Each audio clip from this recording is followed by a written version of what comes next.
दोस्तों नमस्कार। और आप सभी लोगों का फिर से एक बार स्वागत। इस बार जो टॉपिक का और डिस्कशन हम करेंगे उत्तराखंड की लोकल रिसोर्सेज के ऊपर करेंगे। और लोकल रिसोर्सेज से मेरा मतलब है कि यहाँ पर जो हम संसाधन जिन संसाधनों से उत्तराखंड चलता है उनकी बात करेंगे। और जो संभावनाएं आगे हैं कि हम उन एरियाज़ में क्या कर सकते हैं और किस तरीके से उन एरियाज़ में काम करने से एक प्रकार की उन एरियाज़ को ग्रोथ मिलेगी और उस ग्रोथ से हमारी इकोनॉमी के ऊपर असर पड़ेगा। तो जैसा कि प्रारंभिक रूप से हम जानते हैं कि पहला जो सेक्टर है वो टूरिज्म का है। और जो टूरिज्म का एरिया है उसमें भी हमने डिवीज़न ब्रॉडली यदि करेंगे तो उन ब्रॉड डिविजन्स में पहला रिलीजियस टाइप का टूरिज्म है। और उसके बाद जो टूरिज्म का प्रकार है वो ट्रेडिशनल, जैसा कि हम लोग मसूरी और नैनीताल को देखते ही हैं। तो जो पहला टूरिज्म है उसमें चार धाम हमको पता है कि कितने उनकी पॉपुलरिटी है और किस तरीके से जो चारों धामों गंगोत्री, यमुनोत्री, केदारनाथ और बद्रीनाथ वैली के लोग अपनी इकोनॉमी को उस पर्टिकुलर प्रकार के टूरिज्म से 6 महीने, जबकि वो पर्टिकुलर सीजन रहता है कि टूरिज्म का, उसी सीजन में अपनी कमाई करते हैं। और उन पर्टिकुलर जो चार रिसोर्सेज हैं चार धाम के, उनसे अपनी रोजी रोटी या व्यवसाय तैयार करते हैं। और आपको ये भी ध्यान होगा कि जब आपदा आई थी तो उसके बाद किस तरीके से जो लोकलाइट है उन वैलीज़ के, उनकी इकोनॉमी के ऊपर असर पड़ा था। तो ये तो जो बहुत ज़्यादा पॉपुलर जो हमारे चार धाम हैं उनकी इकोनॉमी के ऊपर उन चार धाम होने का असर। और उसके अलावा यदि हम और स्पॉट्स देखें जैसे कि कार्तिक स्वामी या हमारे पास जैसे सेम मुखेम, और उसके अलावा हमारी देवी टेम्पल्स जैसे कि सुरकंडा देवी या चंद्रवदनी हमारे पास टेम्पल है, धारी देवी में आप देख सकते हो कि किस तरीके से टूरिज्म का आजकल एक प्रकार से लोग वहाँ पर रुकते हैं। उसके अलावा कुंजापुरी देवी टेम्पल और चंडी देवी, मनसा देवी को तो हर कोई जानता ही है। और हरिद्वार में तो खैर क्राउड हमेशा ही रहता है। तो हरिद्वार की इकोनॉमी के अलावा यदि हम इकोनॉमी को चार धाम टूरिज्म से के अलावा भी अतिरिक्त देखें तो उसमें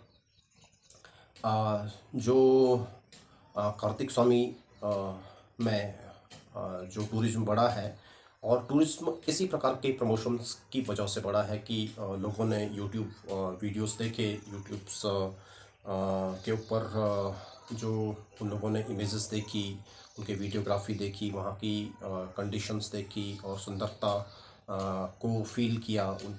तो उसकी वजह से वहाँ पर इस बार 4 गुना क्राउड बढ़ा है। तो वहाँ के लोकलाइट की इकोनॉमी के ऊपर भी सीधा सीधा वो 4 गुना असर आएगा। तुंगनाथ जो शिव का ही विश्व का सबसे ऊंचाई पर स्थित होने वाला ये टेम्पल है, तो वहाँ पर केदारनाथ के जैसे ही भीड़ भाड़ अब लगती है। तो वहाँ लोकलाइट की इकोनॉमी के ऊपर जो केदारनाथ की लोकेलिटी के ऊपर एक टूरिज्म के वजह से इकोनॉमी का असर होता है, वैसा ही असर आप देख सकते हो कि तुंगनाथ और जो उस रूट पे रहने वाले जो जो व्यवसायी हैं उनकी इकोनॉमी के ऊपर असर आता है, आना शुरू हो गया है। यदि हम और पॉपुलराइज करें कुछ स्पॉट्स जैसे कि हमारे पास श्री सेम मुखेम है और बूढ़ा केदार जैसे स्पॉट्स हैं, तो वहाँ पर वो उतने पॉपुलर नहीं हैं, लेकिन यदि उनको पॉपुलर किया जाए तो उस वैली में टूरिज्म का फ्लो बढ़ेगा। और टूरिज्म फ्लो बढ़ने से वहाँ की इकोनॉमी के ऊपर डेफिनेटली पॉजिटिव असर आएगा। तो ये तो मैं सिर्फ बात कर रहा हूँ कि जो हमारे धार्मिक जो स्थल हैं उनकी वजह से टूरिज्म किस प्रकार से बढ़ता है। यदि हम इसके अलावा ट्रेडिशनल जो प्रकार का टूरिज्म है वो नैनीताल और मसूरी को ही हम लोग जानते हैं कि ये हमारे पास जो स्पॉट्स हैं वो हैं। लेकिन अब जो ओली आगे आया है, चोपता तुंगनाथ के पास में जो जगह है वो मैप पे आई है। तो ये कुछ ऐसे सुंदर स्पॉट्स हैं कि जहाँ पर टूरिज्म का फ्लो लगातार बना रहता है और वहाँ पर जाना इतना दुर्गम भी नहीं होता है। तो जैसे कि चार धाम यात्रा 6 महीने ही चलती है। तो 6 महीने, अगले 6 महीने के लिए यदि और स्पॉट्स को इस तरीके से जैसे कार्तिक स्वामी को पॉपुलराइज किया जाए या आपने तुंगनाथ को पॉपुलराइज करें, हम लोग ओली को पॉपुलराइज करें, तो अ, वहाँ पर टूरिज्म का फ्लो साल भर के लिए बना रहेगा। तो टूरिस्ट आएगा, उन स्पॉट्स तक जाएगा, उन पर्टिकुलर जो लोकलाइट है उनकी इकोनॉमी के ऊपर असर पड़ेगा। तो ये तो मैंने पहला प्रकार गिनाया है कि हम टूरिज्म से अपनी इकोनॉमी को कैसे बूस्ट कर सकते हैं। और हमें टूरिज्म एक प्रकार गिनाया है मैंने। अभी बहुत सारे काम करने हैं कि हम किस प्रकार से वहाँ पर संसाधन उपलब्ध करवाएं, तो उससे उन पर्टिकुलर लोकलाइट की इकोनॉमी के ऊपर असर पड़ेगा। जो दूसरा सेक्टर हमारे पास इकोनॉमी जनरेशन का है वो है हाइड्रो पावर जनरेशन या power generation in the Uttarakhand. तो पावर जनरेशन में भी क्योंकि यहाँ पर लगातार बहने वाली जो नदियाँ हैं वो एक पोटेंशियल उनके अंदर अच्छा होता है, क्योंकि वहाँ जो नदियों का फ्लो है वो कुछ इस प्रकार का होता है कि एक ढालू में पानी का फ्लो उन नदियों में होता है। तो एक प्रकार की काइनेटिक एनर्जी लगातार वहाँ पर उपलब्ध होती है और उसी काइनेटिक एनर्जी को हमने यूटिलाइज करना है और उससे इलेक्ट्रिसिटी जनरेट करनी होती। तो कम संसाधनों में माइक्रो हाइड्रो और मिनी हाइड्रो इंस्टॉलेशंस करके हम एनर्जी जनरेट कर सकते हैं।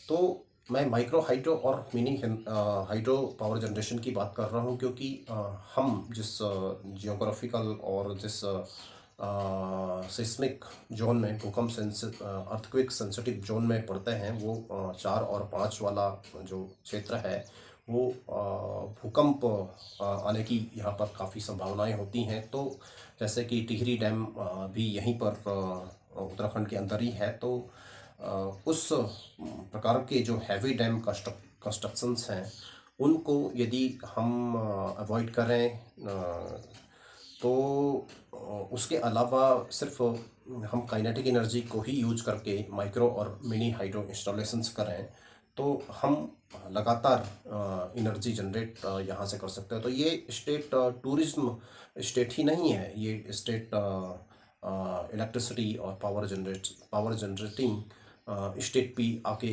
हो सकती है।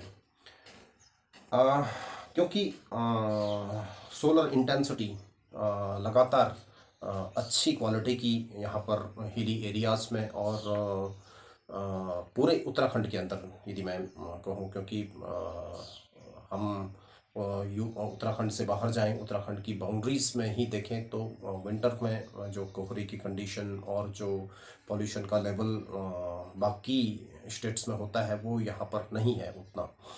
तो हम यदि सोलर इंस्टॉलेशंस कर रहे हैं, काफ़ी मात्रा में हमने देखा कि पहाड़ों में लोग कर चुके हैं, तो उसके अतिरिक्त यदि हम माइक्रो हाइड्रो इंस्टॉलेशंस भी करें, क्योंकि गाढ़ गदेरे नदी नाले हमारे पास बहुत हैं, तो उस पोटेंशियल को भी यूज करके हम इलेक्ट्रिसिटी जनरेट कर सकते हैं। और सोलर से तो एनर्जी जनरेट तब तक होती रहेगी जब तक कि सोलर इंटेंसिटी अवेलेबल है। लेकिन जो हाइड्रो जो स्पेशली माइक्रो हाइड्रो है, तो माइक्रो हाइड्रो से जो एनर्जी जनरेशन वो रात भर भी होता रहेगा और उस पर्टिकुलर जो टाइप का कंस्ट्रक्शन है मिनी या माइक्रो, उससे एनर्जी जनरेशन उसकी वजह से जो एनर्जी जनरेशन हम करेंगे उससे लगातार हमें इकोनॉमिकल बेनिफिट ज़्यादा मात्रा में होता रहेगा, क्योंकि गवर्नमेंट सोलर पे सब्सिडीज दे रही है, सोलर की का प्रमोशन कर रही है। तो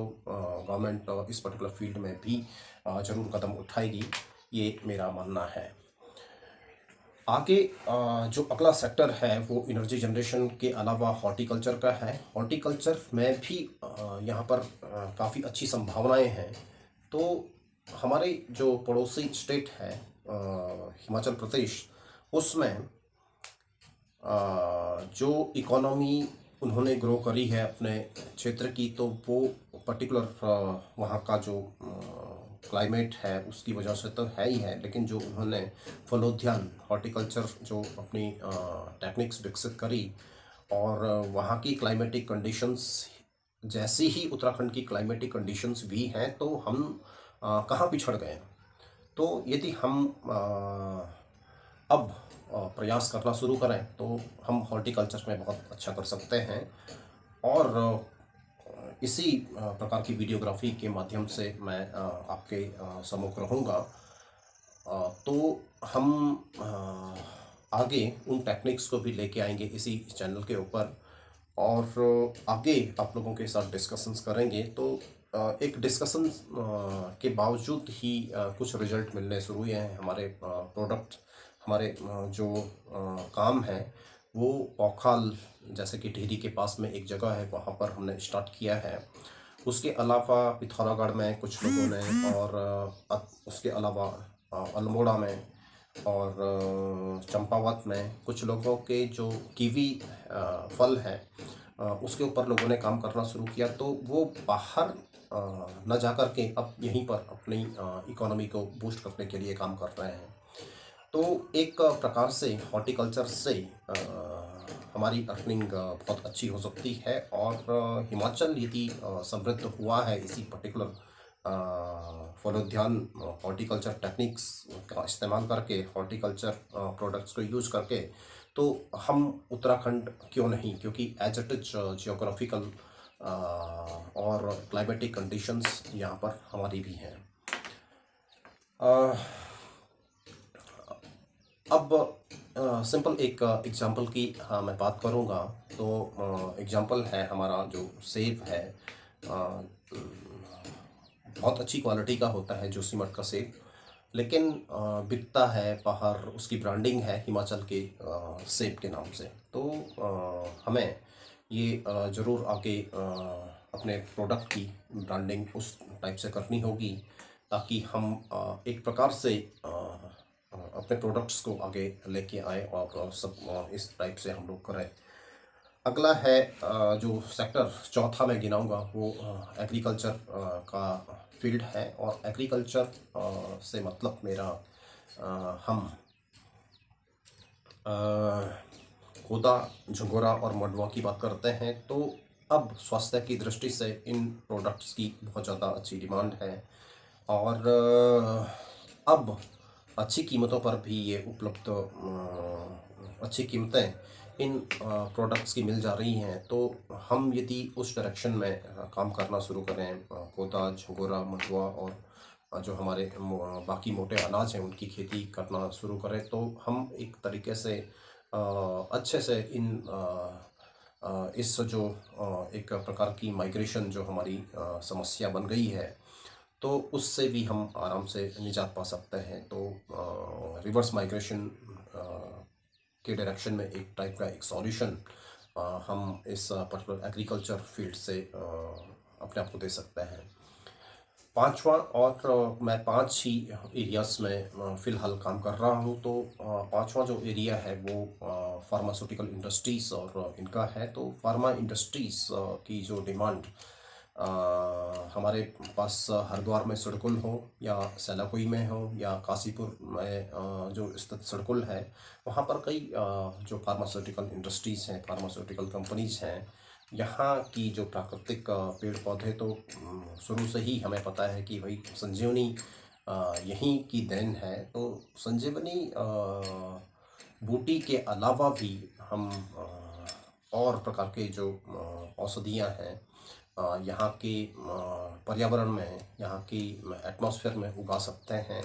और यदि हम उन जड़ी बूटियों की और पहचान करें, तो संजीवनी जैसी ही जो कि असाध्य रोगों को ठीक कर सकती थी और मृत्यु तक को वापस खींचने की जिसमें ताकत थी, वो हम आराम से यहाँ इस पर्टिकुलर स्टेट में उपजा करके अपनी इकोनॉमी को हम बूस्ट कर सकते हैं। तो ये 4-5 कुछ एरियाज़ थे और हल्का सा मुझे थोड़ा ओपन करना था कि क्योंकि चैनल में कुछ शॉर्ट्स दे करके ही मैंने कहा कि हम आगे नहीं बढ़ेंगे और जो बिल्कुल मोटिवेशन और जो पर्टिकुलर जो काम है हमारा कि स्टेट इकोनॉमी बूस्टिंग का, तो यदि चैनल के